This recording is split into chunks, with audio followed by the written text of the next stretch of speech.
Measurement is a की to baking. तो उसके लिए आपको सबसे पहले चाहिए होंगे मेजरिंग कप्स। आप प्लास्टिक यूज कर सकते हैं या स्टील की यूज कर सकते हैं, it's completely up to use. Steel ज्यादा ड्यूरेबल होता है एंड इट्स मोर स्टर्डी, तो आई वुड प्रेफर कि आप स्टील की यूज करें, otherwise plastic is also fine. Standard measuring cups में हमारे पास 4 कप्स आते हैं, जिसमें 1 कप, हाफ कप, 1/3 कप और 1/4 कप की मेजरमेंट होती है। इसमें इसके मिलीलीटर्स ही साथ साथ लिखे हुए होते हैं, बट ये स्लाइटली वेरी करते हैं। फॉर एग्जाम्पल 1 कप में मेरे पास प्लास्टिक कप में 236 मिलीलीटर्स लिखा हुआ है, वराज स्टील के कप में मेरे पास लिखा हुआ है 240 ml। तो ये स्लाइटली वेरी करता है, बट इससे इतना ज्यादा फर्क नहीं पड़ेगा आपकी बेकिंग पे, तो इट्स कम्प्लीटली फाइन। हमारे स्टैंडर्ड मेजरिंग कप्स में 3/4 कप की मेजरमेंट नहीं होती है, जो मोस्टली बेकिंग की बहुत सारी रेसिपीज में होती है। तो अगर आप इसमें हाफ कप और 1/4 कप मेजरमेंट को ऐड करेंगे तो it will be equal to 3/4 cup. कुछ लोगों को ड्राई इंग्रेडिएंट्स को मेजर करने में डिफिकल्टी होती है, तो मैं आपको फ्लावर को मेजर करने का तरीका बताती हूँ। कुछ रेसिपीज में होता है, फॉर एग्जाम्पल अगर आपके पास 1 कप फ्लावर मेजर करना है, आपने फ्लावर को इस तरह से एक हीप में ले लेना है और साथ आपने ले लेनी है एक नाइफ और इसको आपने इस तरह से कट कर देना है, तो ये एक लेवल अमाउंट बन जाएगी। तो this is 1 cup of flour. Some recipes call for heaps of dry ingredients, तो उसके अंदर आपको क्या ये करना होता है कि आपने अपने कप को थोड़ा सा फ्लफ अप करके लेना होता है। दैट मीन्स कि आपको इस तरह लेना होगा, आपको यानी कि हीप के फॉर्म में मिलेगा।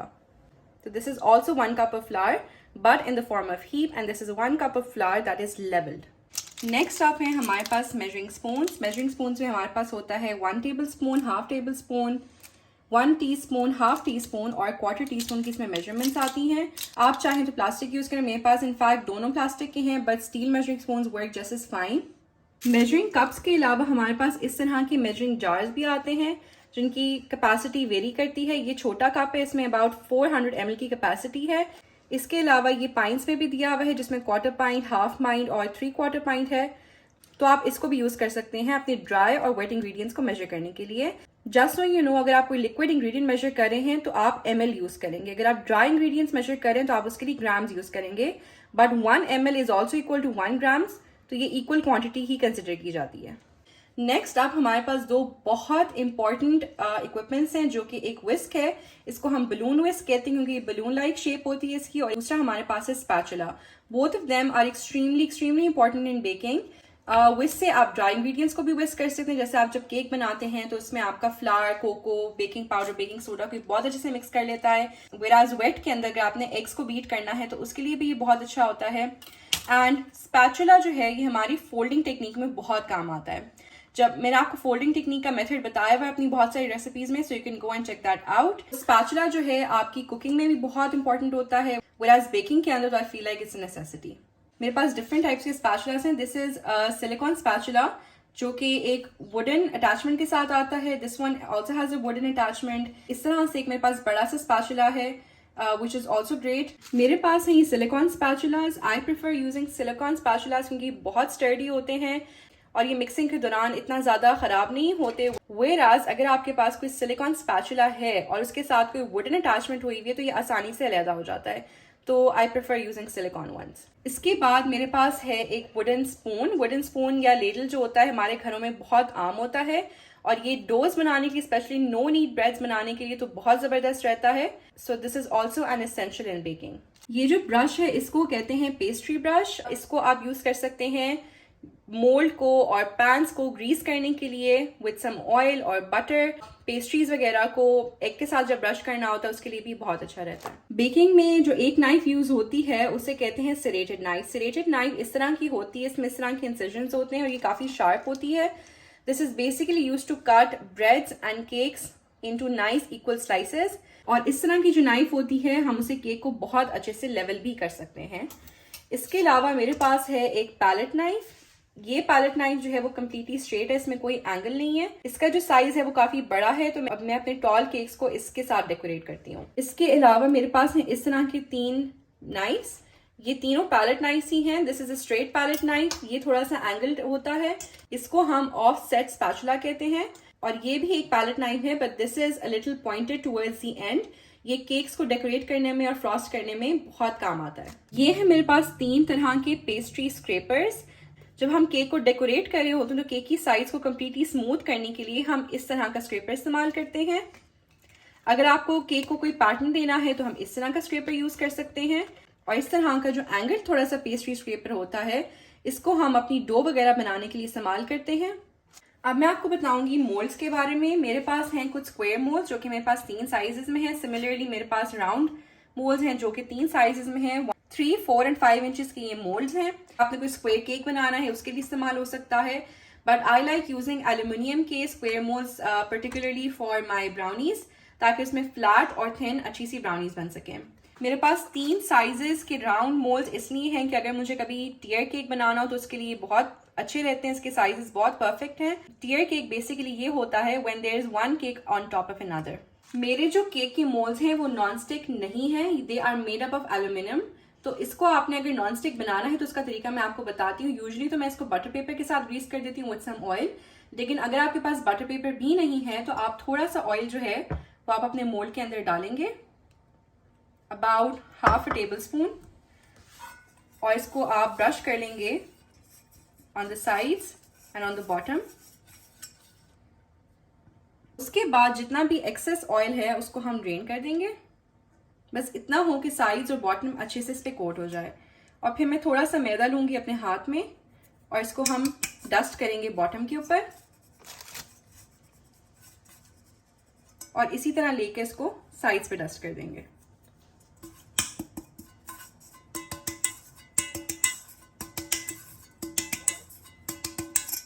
और बाकी को भी हम एक्सेस को निकाल देंगे इसमें से। इस तरह से आपके पास एक नॉन स्टिक मोल्ड बन जाएगा और आपको बटर पेपर की जरूरत नहीं पड़ेगी and your cake will come out of it very easily. एक और इम्पॉर्टेंट मोल्ड जो बेकिंग में इस्तेमाल होता है वो होता है muffin pan.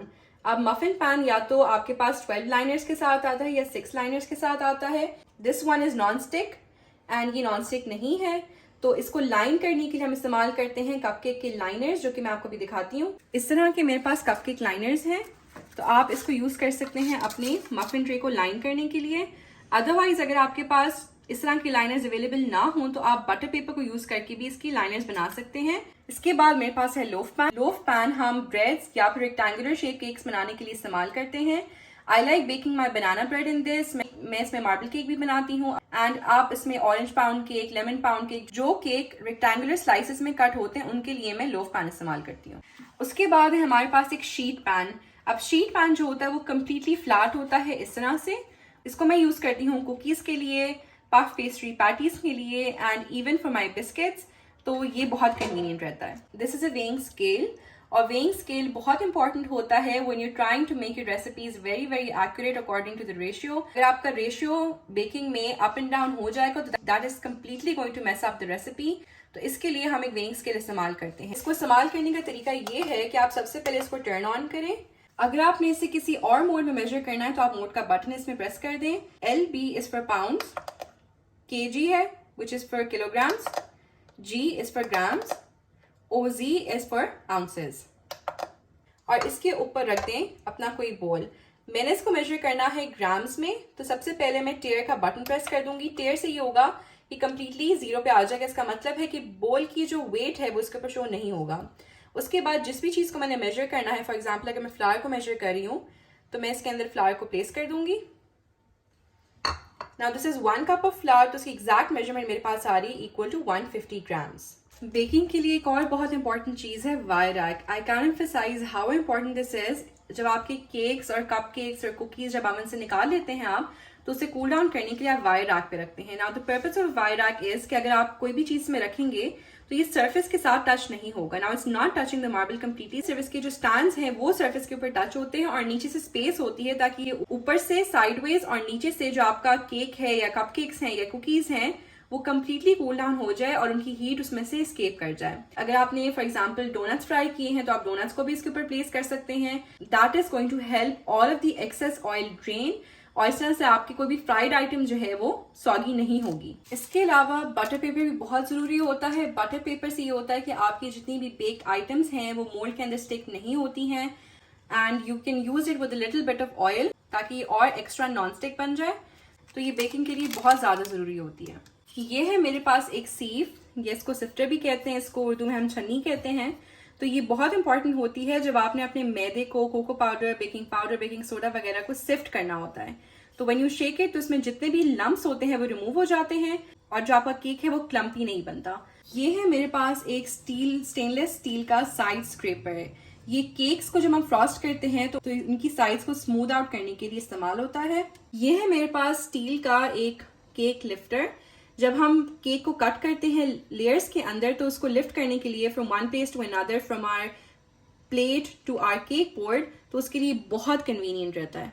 Next up we have rotating tables. जो टर्न टेबल होती है it's very important when it comes to decorating cakes as well as cupcakes. जब आप केक की पाइपिंग करते हैं तब आपको इसकी जरूरत पड़ती है, क्योंकि ये रोटेट कर रहा होता है तो आप साइड्स को इजीली जो है साथ साथ स्क्रैप डाउन करते जाएंगे ताकि आपकी जो बटर क्रीम है गनाश है वो इजीली इसमें स्मूथ आउट हो जाए। तो ये जो है ये थोड़ी सी हाइटेड है, इसमें सरफेस के साथ में थोड़ा सा इसमें गैप है। मेरे पास एक और रोटेटिंग टेबल है जो कि कम्प्लीटली फ्लैट है and it's larger than this one, तो ये भी बहुत अच्छी रहती है and this one is also great. मेरे पास ये कुकी कटर्स हैं डिफरेंट शेप्स एंड साइजेस में, तो जब आपको कुकी को डिफरेंट शेप्स में कट करना होगा तो दीज आर वेरी कन्वीनियंट और आपको कोई नाइफ की जरूरत नहीं पड़ेगी इसमें। केक को डेकोरेट करने के लिए आपको नॉजल्स की जरूरत पड़ती है। मेरे पास है ये नॉर्मल नॉजल्स हैं और जो ये वाली हैं ये कुछ रशियन नॉजल्स है। रशियन नॉजल्स जो होती हैं वो ऊपर से फ्लैट होती हैं और इसमें यहाँ पे इनके ऊपर एक डिजाइन बना हुआ होता है। फॉर एग्जाम्पल मेरे पास इस तरह के इसमें फ्लावर्स बने हुए हैं, तो जब इसमें बटर क्रीम या क्रीम ऐड करूंगी तो डायरेक्टली इसमें फ्लावर्स बन जाएंगे। ये मेरे पास कुछ सिंपलर नॉजल्स हैं जो कि पाइपिंग के लिए काफी अच्छी रहती हैं। तो मेरे पास एक स्टार टिप है, ये मैं केक्स को डेकोरेट करने के लिए बहुत ऑफनली यूज करती हूँ। And then I have these ones as well, and ये एक होल है सिंपल इसमें which I use for piping some names onto the cakes या फिर कोई पैटर्न बनाने के लिए इस्तेमाल करती हूँ। पाइपिंग नॉजल्स को आप या तो जिपलॉक बैग में डाल के भी इस्तेमाल कर सकते हैं, but I prefer using piping bags क्योंकि काफ़ी बड़े होते हैं और इसमें क्रीम जो है वो बहुत ईजिली आ जाती है अंदर सारी। This is a disposable piping bag, it comes in a pack of 100 और ये मैंने लिया था from bakeware which is a page on Instagram और उनकी वेबसाइट भी है। ये भी मैंने वहीं से ऑर्डर किया था। This is a non disposable piping bag, ये सिलिकॉन का बना हुआ है और ये रीयूजेबल है which I can use multiple times. ये है एक oven thermometer. Now this is also very important. Why? Because आप जब भी कोई ओवन इस्तेमाल कर रहे होते हैं या अगर आप फॉर एग्जाम्पल आप कुछ स्टोव ओवन के अंदर बेक कर रहे हैं और आपको टेम्परेचर का आइडिया नहीं हो रहा तो आप इसको इसमें प्लेस कर सकते हैं and will tell you the reading in centigrade as well as in Fahrenheit. तो ये बहुत कन्वीनियंट रहता है। Apart from that I also use it while I am baking my goods in the oven, क्योंकि कुछ ओवन जो होते हैं वो बहुत सुपर एफिशिएंट होते हैं। तो अगर आपके पास ओवन के ऊपर 180 डिग्री सेंटीग्रेड का मार्क शो रहा होगा, इट्स नॉट नेसेसरी कि ओवन का जो टेम्परेचर है वो भी 180 ही हो, क्या पता वो उससे थोड़ा ज्यादा हो या क्या पता वो उससे थोड़ा कम हो। तो इसलिए ओवन थर्मोमीटर यूज करना भी काफी कन्वीनियंट रहता है। बेकिंग के अंदर जो एक बहुत इंपॉर्टेंट इक्विपमेंट होता है that is the use of a hand beater, जिसको हम इलेक्ट्रिक बीटर भी कहते हैं। इसके साथ आती हैं इस तरह की पैडल अटैचमेंट्स जो कि वेरी करती हैं। मेरे पास इस तरह की हैं। कुछ बीटर्स होते हैं जिनके साथ एक डो नीडिंग की भी पैडल अटैचमेंट साथ आती है। इसकी जो स्पीड के ऑप्शंस हैं दैट रेंज फ्रॉम 0 to 2। 0 जो है दैट इज ऑफ, 1 जो है वो स्लो स्पीड है और 2 जो है वो हाई स्पीड है। पैडल अटैचमेंट्स को रिलीज करने के लिए हमारे पास इस तरह का बटन है जो कि इनको रिमूव कर देता है। मेरा जो बीटर है इसका ब्रांड है एनवायरो और मैंने ये पिंडी की लोकल मार्केट से परचेज किया था। आई वुड ऑल्सो सजेस्ट कि आप एनेक्स की या वेस्ट पॉइंट के जो बीटर्स हैं उनको चेकआउट जरूर करें। अगर आप ज्यादा एडवांस बेकिंग करते हैं and if you running a home based business तो उसमें इस तरह के हैंड बीटर जो हैं वो भी इतने कन्वीनियंट नहीं रहते। तो आई वुड सजेस्ट कि आप एक स्टैंड मिक्सर जरूर परचेज करें। Stand mixer basically has a bowl that's attached to the beater, तो वो बहुत कन्वीनियंट रहता है। It's very easy to use कि आपने अपनी सारी चीजें डंप इन करनी है उसके अंदर एंड वो ऑटोमेटिकली जो है वो बीट होता रहता है, तो आपको इसको पकड़ने की जरूरत नहीं पड़ती।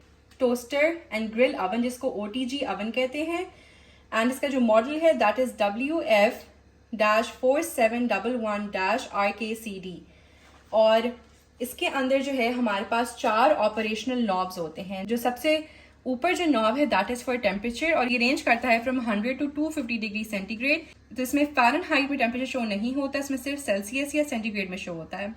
नेक्स्ट हमारे पास नीचे जो है that is for rotisserie. Basically जो आपके पास रोस्ट चिकन या चिकन को ग्रिल करने का या मीट को ग्रिल करने का जो ऑप्शन होता है ये नॉब उसके लिए होता है। I will show how to use that in detail in another video. उसके बाद हमारे पास है रॉड्स का नॉब। इसमें आपको नजर आ रहा होगा कि एक ऑप्शन है ऑफ का, दैट मीन्स कि इसमें आपके पास कोई भी रॉड ऑन नहीं है। When I turn it to the right, तो इसमें सिर्फ ऊपर की जो ग्रिल है वो ऑन हुई हुई है। दैट मीन्स कि ऊपर का जो बर्नर है या रॉड है वो इसमें ऑन हो जाएगा। अगर मैं इसे नीचे लेकर आती हूँ तो मेरे पास सिर्फ नीचे का जो मेरे पास बर्नर या रॉड है वो ऑन हो जाएगा। And if I turn it towards the left, तो मेरे पास इसमें दो लाइंस शो हो रही हैं। दैट मीन्स कि ऊपर और नीचे दोनों जो रॉड्स हैं एट द सेम टाइम जो है वो ऑन हो जाएंगी। जो सबसे नीचे मेरे पास नॉब है दैट इज फॉर टाइमर। ये रेंज करता है from 0 to 60 minutes and these are its 4 knobs. मैं आपको अंदर से दिखाती हूँ। ओवन डोर है that is made up of glass, और मैं आपको अंदर से दिखाती हूँ कि इसके अंदर जो है हमारे पास 4 ऑप्शंस हैं रैक्स को रखने के लिए। इसके साथ एक मेटल रैक आता है इस तरह से जो कि इन एंड आउट स्लाइड हो जाता है, और एक ग्रिल रैक आता है इस तरह का। Usually like to bake my cakes in the top most rack. जब कुकीज और ब्रेड वगैरह की बारी आती है तो मैं उसको या तो मिडिल रैक में रखती हूँ या फिर सेकंड जो लोअर रैक है इसके अंदर प्लेस करती हूँ। And when it comes to baking biscuits, तो मैं इसको यूजुअली जो है वो सबसे लोअर रैक के ऊपर प्लेस करती हूँ। इसके अलावा मैं आपको इसकी रॉड्स दिखा देती हूँ। इसकी 2 जो रॉड्स हैं वो नीचे हैं और 2 ही रॉड्स इसके ऊपर होते हैं। एट अ टाइम इलेक्ट्रिक ओवन्स में आप दोनों रॉड्स को ऑन कर सकते हैं, but when you using gas ओवन्स तो उसके अंदर दोनों रॉड्स एक टाइम के ऊपर ऑन नहीं होते because it can cause an explosion, क्योंकि बहुत ज्यादा हीट बिल्डअप हो सकती है। So you have to make sure of that. इसके अलावा इसमें जो बहुत इंटरेस्टिंग चीज है वो एक हॉट प्लेट है जो कि इसके टॉप पे आती है। For example if you baking something savoury, something like chicken roast और grilled chicken in the oven, तो यहाँ पे आपके पास एक हॉट प्लेट है जिसके ऊपर आप अपने वेजिटेबल्स को प्लेस कर सकते हैं और साइड बाय साइड ये भी बेक होता जाएगा।